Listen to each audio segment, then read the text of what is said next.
बिल्कुल। आप देख रहे हैं कमोडिटी इनसाइट्स विद वंदना भारती। कुछ खबर है जो कि यूएस से ही ऑफ कोर्स यहाँ पे हैं। और कल ये खबर आ रही थी बार बार कि ट्रम्प ने, हालांकि वो स्टेटमेंट बहुत देते हैं और इतना जितना पावरफुल स्टेटमेंट होता है वो एक्शन में इतना ज्यादा नहीं होता, और काफी सारे लीगल ऑब्स्टिकल्स भी होते हैं। काफी दिनों से आ रहा है कि वो पॉवेल को यहाँ पे हटाना चाहते हैं, फेड चीफ को। लेकिन काफी कानूनी अड़चने हैं बीच में। इस बीच में मार्केट थोड़ी सी असमंजस में होती हुई दिखी, जिसकी वजह से हम लोगों ने देखा कि मार्केट में एक रेंज बाउंड काइंड मूव था। लेकिन कल एक इम्पॉर्टेंट यहाँ पे कहते हैं कि बिल पास हुआ, और इसमें आप देख सकते हैं कि ये जो बिल है, US house agree to consider crypto legislation in big win, है ना। तो ये डिजिटल इंडस्ट्री में बहुत बड़ी एक शुरुआत हो सकती है। और ये है क्या, इससे क्या है कि वो स्टेबल कॉइन्स लेके आएंगे। और ये कॉइन्स जो होगा वो क्रिप्टो की तरह यहाँ पे काम करेगा। Stable coins, a type of cryptocurrency design to maintain a constant value. अब आपको ये एक नया एक टूल आपके पास आ जाएगा, और क्रिप्टो इंडस्ट्रीज में इसकी वजह से काफी ज्यादा हम लोगों ने मूव आता हुआ देखा है। अगर आप यहाँ पे देखेंगे कि क्रिप्टोज का क्या चाल यहाँ पे है, लगातार आपने देखा है कि बिटकॉइन, एथीरियम, इन सब में बस पैसे काफी ज्यादा आ रहे हैं। आज भी यहाँ पे बहुत अच्छी मूवमेंट देखने को मिल रही है। साथ में अगर देखेंगे तो बाइंग रिटर्न यहाँ पे फिर से एक बारी सिल्वर में भी आता हुआ दिख रहा है। और जिस तरीके से सितंबर कॉन्ट्रैक्ट में 38.25 का एक मतलब अभी चल रहा है, रेट चल रहा है, ये 38.5 से ऊपर अगर स्टेबल होती कमोडिटी तो हम कह सकते हैं कि once again bulls are back in silver. और यहाँ से फिर से एक जो बाइंग की जो स्ट्रैटेजी है वही यहाँ पे बनानी चाहिए, और एक स्ट्रेंथ देखने को मिलेगा। लेकिन यहाँ पे शांत कौन है, तो शांत है यहाँ पे सोना, और इसमें फेड का भी काफी बड़ा हाथ है। क्योंकि उन्होंने अभी कहा है कि वो इंटरेस्ट रेट अभी ऐसे माहौल में नहीं जल्दी कट कर सकते हैं, जिसकी वजह से सोना यहाँ पे शांत पड़ा हुआ है। नेचुरल गैस, मैंने आपको कहा था कि नेचुरल गैस एक बढ़िया एक काउंटर है जहाँ पे फिर से लोअर लेवल पे बाइंग आ रही है। और बाइंग इसलिए भी आ रही है क्योंकि हीटिंग डिमांड यहाँ पे काफी ज्यादा बढ़ रहा था, मैंने आपको दिखाया था। लेकिन ऑब्स्टिकल कहाँ था, ऑब्स्टिकल ये था कि इन्वेंट्रीज यहाँ पे बढ़ रही थी, और वो बहुत ज्यादा एक ऑब्स्टिकल का काम कर रहा था। अब सीधे सीधे हम यहाँ पे अगर लेवल्स की बात करें कि आज क्या लेवल्स क्या हो सकता है, तो उससे पहले हमें एक जरूरी यहाँ पे बात करनी होगी, वो है डॉलर इंडेक्स के बारे में। डॉलर इंडेक्स ने अगर वीकली पे देखेंगे ना, एक अच्छा खासा यहाँ पे रिबाउंड लिया है। और यही वजह है यहाँ पे एक कह सकते हैं कि इम्पोर्टेंट रीजन है जिसकी वजह से हम लोगों ने गोल्ड में बहुत ज्यादा मूव आता हुआ यहाँ पे नहीं देखा है। और गोल्ड में मूव इसलिए भी नहीं आ रही क्योंकि बिटकॉइन में भी अच्छा खासा मूव है, तो 99.46 तक लग रहा है, यानी कि 1 पॉइंट अबव तक लग रहा है कि डॉलर इंडेक्स एक बार जा सकता है। और ये इसलिए भी आया है क्योंकि फेड ने भी इनकार कराया है कि बहुत जल्दी हमें रेट कट में नहीं जाना चाहिए, क्योंकि टैरिफ रिलेटेड भी इन्फ्लेशन आने वाला है। अब डाउजोन्स वगैरह सारे यहाँ पे आज हायर साइड में ही लग रहे हैं, लोअर साइड से एक मूवमेंट आ रही है। यानी कि 16 जुलाई को एक अपसाइड के साथ यहाँ पे बंद हुआ था। और आज का देखते हैं कि आज किस तरीके से मार्केट ओपन होती है। अब बात करेंगे यहाँ पे गोल्ड की, तो गोल्ड बिल्कुल रेंज में खड़ा है, और गोल्ड का एक रेजिस्टेंस बन चुका है। इसको ध्यान में रखिएगा, 3376 अपसाइड। और हमारा 3328 जो है, या 3327 इनफैक्ट बोल के चलिए, ये हमारा एक सपोर्ट है। तो यही रेंज में यहाँ पे गोल्ड जो है वो मूव कर रही है। और जब तक 33.7 नहीं तोड़ता है, 3376, तब तक आप ये मान के मत चलिए कि गोल्ड में भी नया हाई लगने वाला है। हालांकि अपसाइड अभी भी इंटैक्ट है, लेकिन फिलहाल लग रहा है कि अगर एक करेक्शन होता है तो 3325 की तरफ ये कमोडिटी मूव कर सकती है। फ्यूचर्स मार्केट में भी रेट आ रहा है 3347। और यहाँ पे भी लग रहा है कि एक अगर दबाव देखने को मिला तो 3326 तक का जो लेवल है वो आता हुआ हम देख सकते हैं। अब बात करते हैं एमसीएक्स की। एमसीएक्स हो या कॉमेक्स हो, एक क्लियर व्यू यहाँ पे गोल्ड नहीं दे रहा है।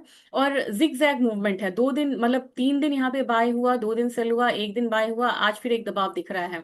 तो यहाँ पे अब आपको पहले वाला माहौल नहीं है कि एकदम क्लियर बाय या क्लियर सेल यहाँ पे देखने को मिलेगा। लेकिन जिस तरह की से बाहर की मार्केट में आपको दबाव देखने को मिल रहा है ना, वैसे एक बार ही लग रहा है कि 97,000 तक प्राइसेस को नीचे की तरफ आना चाहिए। और यहाँ पे माहौल कब बदलता हुआ, यानी कि कब आप ये मानेंगे कि नहीं, यहाँ पे एक ट्रेंड जो है वो चेंज होता हुआ दिख रहा है, जब तक 98,000 से ऊपर ना ट्रेड करे तब तक मुझे नहीं लग रहा है कि गोल्ड जो है कोई बहुत बड़ी मूव लेने के लिए यहाँ पे तैयार है। और मुझे लग रहा है कि गोल्ड में एक बार ही 97,000 का लेवल आना चाहिए। सिल्वर में अगर यहाँ पे एमसीएक्स की बात की जाए तो थोड़ा सा यहाँ पे गैप अप ओपनिंग हुआ है, और मुझे लग रहा है कि एक जो हाई लगा हुआ था 1,12,900, उसके करीब ये कमोडिटी जा सकती है। थोड़ा संभल के यहाँ पे ट्रेड करना होगा। कोई भी करेक्शन आएगा, वो करेक्शन पे यहाँ पे मुझे लग रहा है कि एक लॉन्ग क्रिएट करते हैं तो वो बढ़िया रहेगा। क्रूड ऑयल की बात रही तो क्रूड ऑयल में कल मैंने आपसे कहा था कि क्रूड ऑयल में यहाँ पे इन्वेंट्रीज कम होने की बात हो रही है, और यहाँ पे एक बाइंग जो है स्ट्रांग लग रही है ये मार्केट। लेकिन यहाँ पे कल आया है आपको फॉल। इसने हाई तो लगा दिया 5750 का, लेकिन इसने बाद में एक फॉल लिया और स्टेबल होके, मतलब ये थोड़ा सा ऊपर की तरफ रिकवर करके बंद किया। इसमें कारण था, जो कारण मैं आपको हमेशा बताती हूँ, इसमें कारण ये था कि कल इन्वेंट्रीज तो बहुत ज्यादा यहाँ पे गिर के आई थी क्रूड ऑयल की। लेकिन जब बात की जाए कि गैसोलीन और डिस्टिलेट की, तो वो इन्वेंट्रीज यहाँ पे बहुत ज्यादा, मतलब कि बढ़ के आई। तो गैसोलीन और इन्वेंट्रीज में जो गैसोलीन और डिस्टिलेट में जो इन्वेंट्रीज बढ़ा, वो उसने मतलब नलीफाई कर दिया यहाँ पे। आप देख रहे हैं ना, ये मैंने आपको कहा था कि पहले तो बिल्डअप हुआ था, अब यहाँ पे इन्वेंट्रीज कम होने की आने की उम्मीद है, लेकिन मैंने तो -1.8 कहा था। यहाँ तो -0.38 मिलियन बैरल से कम हुआ, फिर भी मार्केट बहुत ज्यादा बढ़ी नहीं, रैदर वो गिरी है। क्योंकि डिस्टिलेट और गैसोलीन की इन्वेंट्रीज भी यहाँ पे कम हुई। अगर आज डेटा की बात की जाए तो एक बार कर ही लेते हैं थोड़ा सा। सीपीआई डेटा हमारा यूरो जोन से आने वाला है, जो कि बढ़ के है। रिटेल सेल्स पॉजिटिव है यहाँ पे, जिसकी वजह से मुझे लग रहा है कि थोड़ा सा पॉजिटिव सेंटिमेंट्स आएगा तो चांदी बढ़ेगी, और गोल्ड हो सकता है थोड़ा सा यहाँ पे गिरता हुआ नजर आए। इनिशियल जॉबलेस क्लेम पे ज्यादा लोग आ रहे हैं। मैन्युफैक्चरिंग इंडेक्स यहाँ पे पहले से, हालांकि निगेटिव में है, लेकिन पहले से बेहतर होता हुआ नजर आएगा। और रिटेल सेल्स भी यहाँ पे बेहतर बेहतर नजर आएगा। तो ओवरऑल डेटा यहाँ पे पॉजिटिव है। तो हम बात कर रहे थे क्रूड ऑयल की। क्रूड ऑयल आज के दिन में 5730 की तरफ करीब ट्रेड हो रहा है। बहुत ज्यादा अपसाइड मूव तो इसमें नहीं लग रही, बिल्कुल रेंज में ही है। अगर कोई भी रिकवरी आती है तो कल का जो हाई था उसको ब्रीच करता है। मुझे लग रहा है 5760 5780 के करीब ये कमोडिटी आने की कोशिश करेगी। और आप कहेंगे कि सपोर्ट क्या हो सकता है, तो सपोर्ट 5685 के करीब है। नेचुरल गैस मुझे स्ट्रांग लग रही थी कमोडिटी। मैंने आपसे कहा भी था कि 200 मूविंग एवरेज से, डेज मूविंग एवरेज से ये ऊपर की तरफ आया है। और मैंने आपको लेवल्स भी बताए थे कि इंडियन मार्केट में क्या है। तो 200 मूविंग डे एवरेज कल का 291 294 के करीब बन रहा होगा, एक बार रेफर करिएगा। ये 298 के करीब है, इससे ऊपर ये कमोडिटी ट्रेड हो रही है। और मुझे लग रहा है कि 306 से अबव जाता है तो नेक्स्ट यहाँ पे 314 और 320 दो लेवल्स आपको देखने को मिल सकते हैं। जबकि अपना सपोर्ट जो रहेगा वो 298 का ही यहाँ पे रह सकता है। बायस मुझे अपसाइड का लग रहा है। जिंक ऐसी कमोडिटी है बेस मेटल काउंटर में, जो अब थोड़ा सा इसने एक डाउनसाइड लगा लिया है। करीब करीब ये डबल ट्रिपल बॉटम बन रहा है 254.35। यहां से मुझे लग रहा है कि आज डेटा भी पॉजिटिव है तो ऊपर की तरफ जा सकता है। तो 260 तक मुझे लग रहा है आने वाले समय में एक बार जिंक देख सकता है, हैविंग सपोर्ट नियर 255। तो मुझे लग रहा है 260 तक एक स्ट्रांग मूव देख सकते हैं हम जिंक में आता हुआ।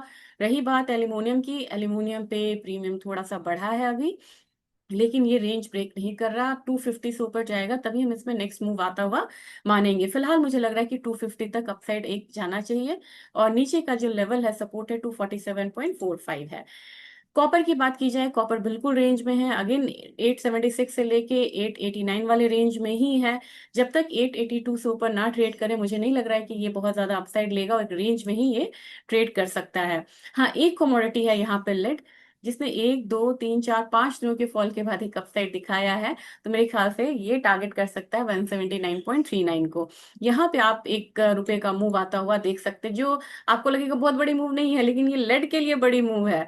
अब एग्री कमोडिटीज में करें तो एग्री कमोडिटीज में थोड़ा सा यहाँ पे डिसअपॉइंट किया। 4 दिन तक हम लोगों ने जीरे में गिरावट आता हुआ देखा था, और यहाँ से 4 दिन की गिरावट के बाद आज मार्केट संभलती हुई नजर आ रही है। मुझे लग रहा है कि ज्यादा टारगेट इसमें, मतलब अपसाइड रेजिस्टेंस जो है नीचे बनेगा 19,700 लग रहा है मुझे कि 19,700 तक रिकवर होकर मार्केट जा सकती है। लेकिन एक फॉल आपको बड़ा स्ट्रांग आया था टर्मरिक में, और टर्मरिक ने यहाँ पे थोड़ी सी रिकवरी दिखाई है। मुझे लग रहा है कि प्राइसेस ऊपर की तरफ 13,300 से 500 वाला जो रेंज है ना, वहां तक एक बार जा सकता है। और रही बात धन्य की, धन्य में मैंने एक स्पेशल रिपोर्ट भी बना के दिया है कल के दिन में, प्लीज उसको रेफर करिएगा। उसमें सारे फंडामेंटल फैक्ट्स और अपडेटेड फैक्ट्स हैं। मुझे लग रहा है कि ये 200 का जो इसका एवरेज है ना, 76 50 60 से ऊपर आता है तभी इसमें बाइंग है, नहीं तो मुझे लग रहा है कि थोड़ा सा अगर करेक्शन आता है तब यहाँ पे एक अच्छी सी बाइंग बनेगी। 75 74 या 7500 के लेवल पे, 7600 के लेवल पे अगर हम करते हैं बाइंग, तो मुझे लग रहा है कि लॉन्ग फिर जाके आपको एक बार 7800 तक का जो मूव है आता हुआ दिखेगा। तो धनिया एक ऐसी कमोडिटी है जहां पे आपको करेक्शन पे बाइंग करनी चाहिए, बहुत टॉप पे आपको बाइंग नहीं करना चाहिए, क्योंकि बहुत लोग इसमें प्रॉफिट बुकिंग को प्रेफर करेंगे। आते हैं कैस्टर पे। कैस्टर ने बहुत डाउन साइड मूव दिखाया, लेकिन आज संभलती हुई मार्केट है, 6800 तक लग रहा है कि प्राइसेस ऊपर की तरफ जा सकता है। और ग्वारसीड ग्वारगम की बात की जाए तो ग्वारसीड ग्वारगम तो 5321 यानी कि फिबोनाकी मैंने लगाया, तो उसमें 61% से ऊपर वाले रेंज में ये ट्रेड हो रहा है। मुझे लग रहा है नेक्स्ट ये 5420 की तैयारी कर रहा है। ग्वारगम की बात की जाए तो ग्वारगम 10,045 से ऊपर 10,220 की तैयारी करेगा, तो ये काउंटर मुझे भी स्ट्रांग होता हुआ दिख रहा है।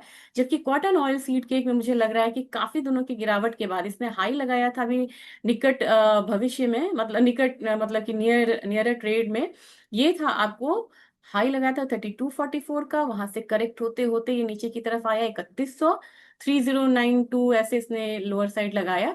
अब यहाँ से मुझे लग रहा है कि ये कमोडिटी थोड़ा सा फ्रेश बाइंग आएगी यहाँ पे, और ऊपर की तरफ कितना जा सकता है 3150। तो ये आज का अपडेट था लेवल्स के साथ। और चांदी पे मैं कोशिश करूंगी कि स्पेशल वीडियो बनाने की आज से कल तक में, फिर मैं आपसे शेयर करती हूँ। और वीडियो को ज्यादा से ज्यादा शेयर करिएगा, ज्यादा से ज्यादा डिस्ट्रीब्यूट करिए, ताकि इसकी रीच आप लोग ही बढ़ा सकते हैं। और अपनी क्वेरीज को जरूर करिएगा एड्रेस। Thank you.